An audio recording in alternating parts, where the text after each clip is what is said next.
Welcome to Doctrine and Devotion, a podcast exploring Christian faith and practice from a Reformed Baptist perspective. My name is Joe Thorne. I'm the lead pastor of Redeemer Fellowship in St. Charles, Illinois. And I'm Jimmy Fowler, elder candidate at Redeemer Fellowship. Hey. Hey. So, I've got a lot to do. Yeah. So do I. I got to go prepare. I got a big day tomorrow. What's tomorrow? Tomorrow's Sunday. I know. Well, you ain't doing anything. Yes, I am. No, you're not. Yeah, at 3 o'clock. Oh, you're talking about your little baby exam. Oh. Your little baby oral exam. It's not a baby exam. It's a little, it's for a baby. It's for a big baby. This is your oral exam. So tomorrow, when we're recording this, tomorrow is when Jimmy will have to sit there surrounded by elders and other people from the congregation, and he will have to field questions about pastoral ministry and theology. Oh, it'll be fun. Oh, I can't wait. Why? I'm saving up. I've got some doozies. Gosh, I'm already, so good. I know people are trying. People have been all... No. It's I know. Great. No, I already know one individual, one young guy. No, no young guy's going to ask anything. Only the elders. Hey, yeah. Oh, the members can't? No. Oh, really? Because I remember you guys had me. I asked questions at Brian's.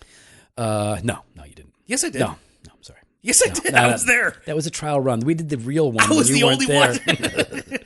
Well, that's good. I'm glad to hear that because Rich, you getting shut down, Rich. Yeah, Rich. It ain't time to goof. Come on, Rich. This is a serious thing. You just showed your age. So we got an email in and from Christine Anderson. Wait, Christine Anderson. Mm-hmm. Is that the same one? Same one. Same one? The one she's written us before. We've answered her questions. Yeah. We're her favorite podcast. Yeah, thanks for listening, Christine. So, didn't she have all the bad typos? Yeah, she has some, she's not, she blames it on autocorrect. But, autocorrect. You know what the thing about autocorrect is it corrects. And Joe, you've had some autocorrect issues. Oh, geez, I can't. I'm just terrible. I'm terrible we at can't texting. share some of those autocorrect issues. No, because my autocorrect and dictation winds up making me say bad things. Yep. Which are funny and awesome, but I wouldn't say them naturally. Yeah. So here's what she says. Hey, Joe and Jimmy, sorry about the typos last time. Oh, yeah, there it is. There we go. That's what we thought. It's what we've come to know. It's what we've come to know and appreciate about you, girl. Appreciate you, girl. This time I wanted to ask if you guys would expound on the expectations that congregants typically have for a lead pastor, both appropriate and inappropriate expectations, and how those would go about being corrected if held wrongly by the congregation as a whole. Our last pastor was a great teacher, while at the same time holding maybe a handful of elder meetings in 5 years. In the 5 years that he was there. It's probably not a little more than that would be good. Handful of elder meetings? In 5 years. In 5 years? Well, I mean, if you got it going on and things are crack-a-lacking, maybe you don't need those meetings. I guess. He consistently told one of the elders that it wasn't his job. Having elders meetings? This was just one of the many areas where he chose not to interact, citing the passage about the apostles leaving their work to others so they could focus on preaching. Okay. Chris, we're super glad that you wrote us, and it's a really good question. The expectations, fair and unfair expectations of pastors, elders, all the same, pastor, elder, all the same. Yeah. Let's say on the front end that some expectations that we have of elders are going to be universal, and then there might be other expectations that aren't as universal because, say, you might have volunteer elders who don't have as much time to give, and then you have staff or paid elders who have much more time to give. So there might be some that are vocational and some that are not. Yeah, right. So, but why don't we just talk about the fair expectations that we should have of our elders? Where would we go for that? We'd be going to Timothy. That's right, 1 Timothy 3. All right, so in 1 Timothy 3, we have the qualifications for a pastor or an elder or overseer. It says in 1 Timothy chapter 3, verse 1, the saying is trustworthy. If anyone aspires to the office of overseer, he desires a noble task. So by the way, longing to be a pastor, desiring to be an elder in a church is not an issue of pride. It might be a sign of pride in somebody, especially if they aren't called to that. Yeah, but, and if they think they deserve it. Yeah, put me up there. I'll get this place running. I'll get this place crack-a-lacking. Oh, is that what you can say? Crack-a-lacking? That's my new word for the day. Oh, gosh. Crack-a-lacking. Really? You're going to do that all day? Yeah. All I day. hope we're hanging out. Therefore, an overseer must be, and now here are the qualifications, above reproach. Yep.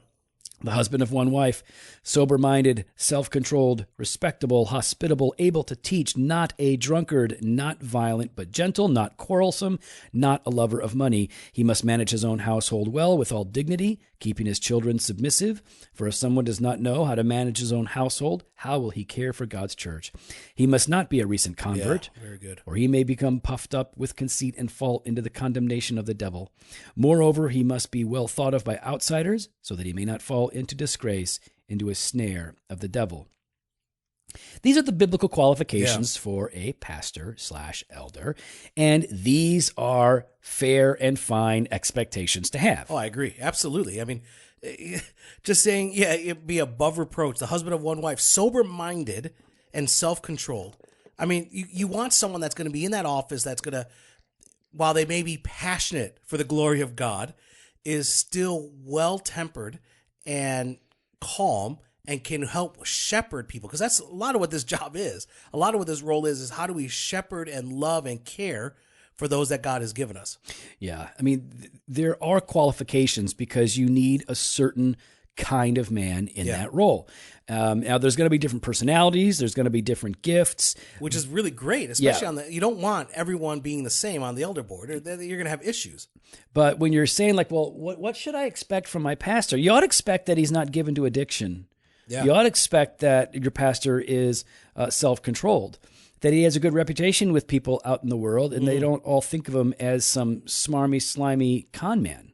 Yeah, you should have the expectation that they're not a tyrant in the home, right, but that they are present in their household. Yeah, that they know how to manage their house. And by the way, that doesn't just mean keep your kids in line so that everything is crack-a-lackin'. Oh gosh! But it does mean that that's number two. That you are present, like you said, Jimmy. So like you manage it well. Your kids respect you. You love them. You play with them. They look forward to seeing Dad. Yep.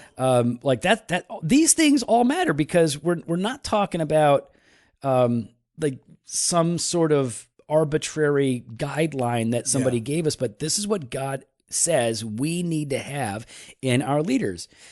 So in all of these things, right, these are what you should be able to expect of your elders. Now, Jimmy, can we expect these of leaders perfect? Can we expect these to be met by our leaders perfectly? I sure hope not. Because because then you are going to fail that oral exam. Not only that, I'm going to fail the elder candidate, like just eldership. You're going to fail the exam, so you won't ever make it to be in an elder. Well, no, because I'm going to fail it. I'm going to fail it because you're going to make it through. I'm going to make it through. You're not going to make it. You're going to fail the exam. How am I going to fail the exam if this is not what we're going to talk about? Oh, you're going to sit here and talk? What do you do? Oh, yeah. Oh. So here's the thing. So then how does this list even make sense? If nobody's going to be perfect in these qualifications, then why do the qualifications mean anything? How can we say, I expect these of my pastors if it's impossible for a pastor to be these things perfectly? Because this is what the pastor is striving towards and working towards. It's what is on their mind. It's a character issue here that we're talking about. And while they may not embody these things perfectly, they do look and repent and cry out to our perfect Lord. That's good. That's good. So these things are present in their character, not perfectly, and they're going to be stronger in some than it comes in some areas than they are in others, right? Mm-hmm. But if you know that brother loves money, he is all about money. He's a good guy. He's a great dad. All these things, but he pushes money as a high priority in his life, too high of a priority. Yeah. Well, that guy's not going to be served as an elder. No. But it's different to say that there's a difference between that and a guy who is not a lover of money, but sometimes he struggles with, how much emphasis to put on it in a certain area of his life. So we do have some objective things that are true that need to be true about pastors. We should expect these in measure from our leaders. Absolutely. Okay. So, there is something, and I talk about this from time to time with people because it always rubs me the wrong way. I hear from people in churches, not our church, that, listen, pastors can't do something. Usually it's something that I want to do, but they can't do something. I don't know, smoke a cigar. Okay. Or drink some whiskey. Yeah. Or go see A Quiet Place with their kids. Yep. Or whatever it is. Oh, I get where you're going. Yeah. So, I used to have these expectations on me too. So they're going to say, pastors shouldn't do this. Go see A Quiet Place with the monster. Because, what am I going to say? It's not a good, pastors are supposed to be a perfect example. Yeah. All right, they're held to a higher standard. Yep. That's the higher standard. Higher standard. Oh, I love to hear about the higher standard. Tell me more about this magical higher standard. Where did you the standard that Joe fails? Where did you get this higher standard? Well, all I know is my pastors are held to a higher standard than me and anybody else. Oh, really? Where did you get that higher standard? Mm-hmm. Where was that found? The higher standard? I think it was in. Yeah, is it here? No, I don't think it's on Timothy. Google it. Can you Google it?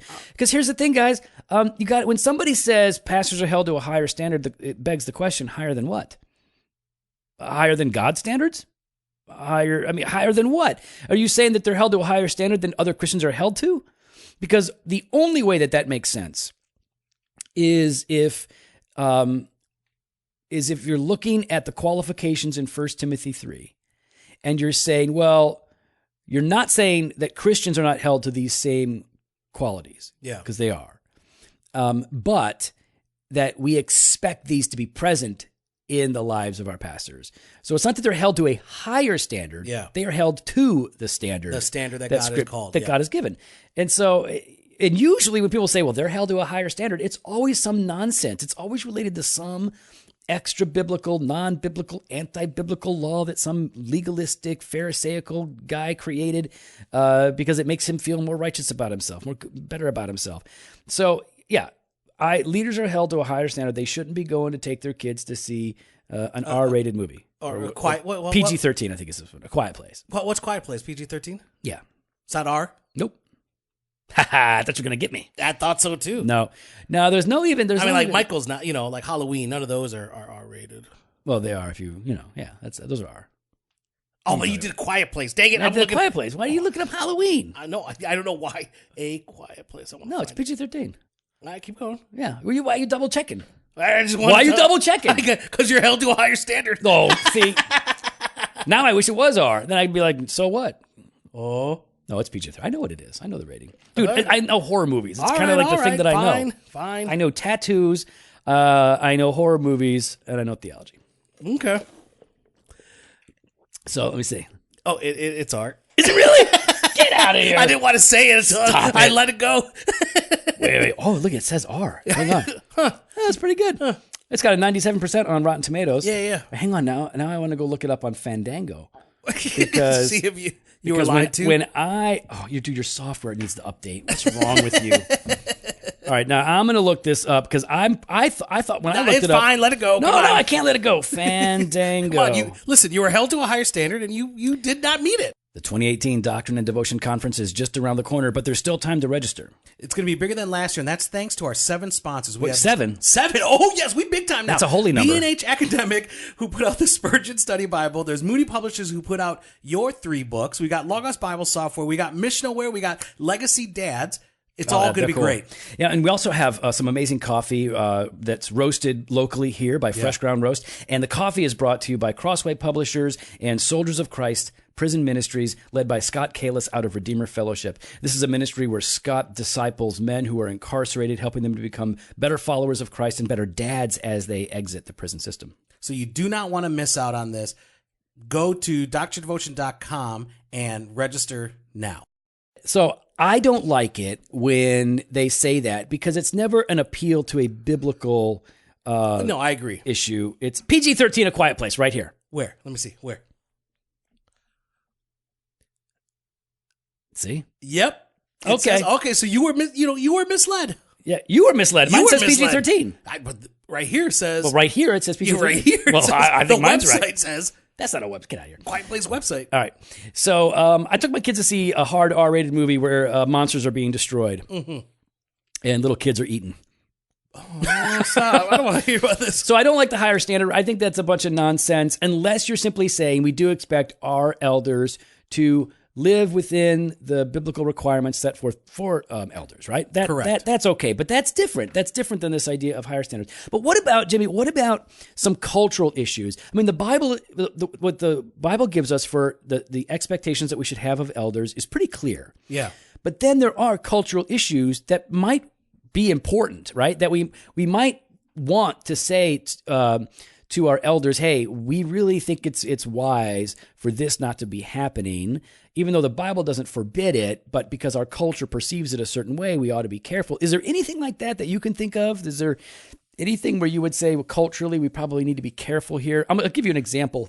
I mean, I would think the marijuana thing at this point right now, even though technically it's illegal, but if you were in Colorado or something like that, I think culturally, because of the way things are viewed you probably shouldn't be doing that. Yeah, I mean, I think about in Tokyo, tattoo culture there is mostly associated with criminal element, Yakuza and whatnot. So it's probably not a great idea. But even when you're dealing with some of these extra biblical things, there's a difference between striving for being smart and wise, and then mandating what can and can't be done for your pastors or your elders. But then hold on, when you're talking about the cultural, I know for some cultures, it would be they wouldn't want a pastor to be smoking or drinking. Right. So how would that be for us in that case? Would that be something to give up? Well, first of all, culture. Which culture? Is it the church culture? No. Is it the culture? Okay, so which culture is that? Let's just give it an example. I'm trying to think of one. Maybe it is church culture. I'm thinking of the church in Uganda. Okay, so let's just deal with reality. Because Paul and Timothy have to deal with this, right? Paul will tell one brother, go ahead and get circumcised, and another brother, don't need to do it. Yeah. And because you're trying to interact with people, so I don't think it's necessarily fair to say this is now a standard that we expect all of our leaders to live up to. In fact, I know of a church. I'm not going to name it, but there's a church where this well-known radio and good preacher with good theology from Ohio, nobody on staff is allowed to have beards. What? Yeah. No one's allowed to have a beard? No beards. I don't understand. What are you looking at? Nothing. Yeah, no beards. Okay, so... But why? Well, I don't know. You'd have to ask him. Maybe you could beg him for an answer. No, I don't. I'm not saying it's him, but because it might not have been him. But I do know that there is a guy, and this is just a staff policy. They don't want their pastors to have beards. No, I don't know. I don't like those kind of policies. No, I think they're troubling. So I do think there's some, wisdom is needed. What's going on, and I think it needs to be a decision that the leaders make for themselves. Yeah. That's what we see happening with Paul and others. We need to be willing to lay aside. For years, while I was back up here where I grew up, I know this place. All of my tattoos were under my shirt. They were chest, upper arms, and I kept them there. Not because I thought it was wrong to have them showing, but because I didn't want my tattoos to be a distraction from ministry where I'm going to be. And once I became convinced that, well, I'm going to live and die here in the Chicagoland area, unless God does something crazy different, and definitely not going, anywhere different from here. If God did call me, I wouldn't think. But anyways, then I was like, so that was the one thing. I'm going to stay here. And then I also came to see that nobody cares. Yeah. Nobody cares about tattoos showing. I go, and now here's the thing. I travel all over the United States, and I go to all of these different, I'll just tell you, I go to cigar shops all over the United States. And I walk in, tattoos blazing, beard, the whole thing, and all of those men treat me the same. Yeah. And these are men in suits. These are old men that are retired. They all treat me the same with respect, like one of the guys. It's never been a barrier. Might be a barrier to some religious people. Yeah. Some Christian types. So, but I took my time. I restricted myself. It wasn't forced upon me from the outside. To observe and try to see, what it is that is okay and what's not. So I think we need to be careful with the culture. We need to be aware of it. We need to say like, okay, this is how people are thinking about a particular issue. And if something in our culture was associated, let's put it this way, if something in our culture was associated with evil, when that thing in and of itself wasn't evil, I definitely wouldn't want to be ringing that bell a whole lot. No. Be careful about it. We're going to restrict ourselves. So that's one aspect of it. And then there is, a sense of congregational uniqueness, where every church is different. They're going to have different traditions and different expectations, and those things may be fine. And so, but you know that on the front end going in there, right? Exactly. So you can't sit there and complain after you've already taken the job and taken the money that, they don't want beards. When you knew that ahead of time going in that they don't want beards. Yeah, and that's what I was going to say is the only way that you can really deal with the congregational expectations, the cultural expectations that we might have on these pastors, anything that isn't clearly, explicitly biblical, then you guys need to be, number one, biblical in principle. Yeah. If you can't have a biblical principle to back up your preference here, you need to take it off. And then secondly, you need to be clear about it, which is what Jimmy's saying. Up front, let people know, hey, our pastors are expected to, here, we'll use a practical example. We expect our pastors to do visitation every Wednesday between 6 and 9, where they go to members' houses to check in on them. That's fine. That is a biblical way of doing something that the Scripture commands. Yep. So that's totally fine. But you got to communicate that up on the front end. Yeah. Even if that's not the way that everybody should do it, and it may not even be the best way to do it, but that's okay. That is an expectation that you can have that's based on a biblical principle that you've communicated clearly on the front end. That's fine. It's the unbiblically backed expectations that are forced upon people that are problematic. I don't like those. So to answer your question, that pastor, I feel like they should be part of those meetings. There should be elder meetings. It's his job to raise up leaders. It's his job to steward the work of ministry in the church and make sure that it's all getting done. I mean, we meet at least every other week as elders because there is so much to do. Yeah. So I don't even, what was the word I was using earlier today? Nope. What's my word of the day? Nope, not saying it. Is it clickety-clack? Nope. Frickety-frack. Yeah, that's it. Well, I can't remember what it was. Nope, not telling you. I want to use it one more time before we're done, and I can't remember. You only got to use it twice. Dang. Well, we'd love to hear you guys. No, let me finish. Whatever that guy's problem was, it must not have been modeled for him. It must not have been modeled for him. No, you're right. And so, that guy needs to be corrected. And I've recently had some people call and ask for help because their churches are whacked. Oh, yeah. Because their pastors are not pastoring people. Oh, yeah. I just got a call this last week about it. And they actually just asked me to bring it up to the elders. For prayer and all that. Yeah. Good. So, yeah, we get these phone calls. And it happens all the time. And if there's frequently there's nobody to speak into the process. No. So, the expectations need to be biblical. They need to be clear. And if not, everybody needs to relax a little bit. Well, we'd love to hear your thoughts. You could follow us on Instagram and Twitter at Doc and Devo, or on Facebook /Doctor and Devotion. You can head on to the website, drdevotion.com. There you can contact us. Crack-a-lackin'! Sign up for the email blast, or hit up the store grab yourself some gear, or register for the 2018 Doctor Devotion Conference on Spirit at the it's going to be crack-a-lackin'. For Fresh Pod every Monday and Thursday. Blog post on Wednesdays. Video content when available. Later.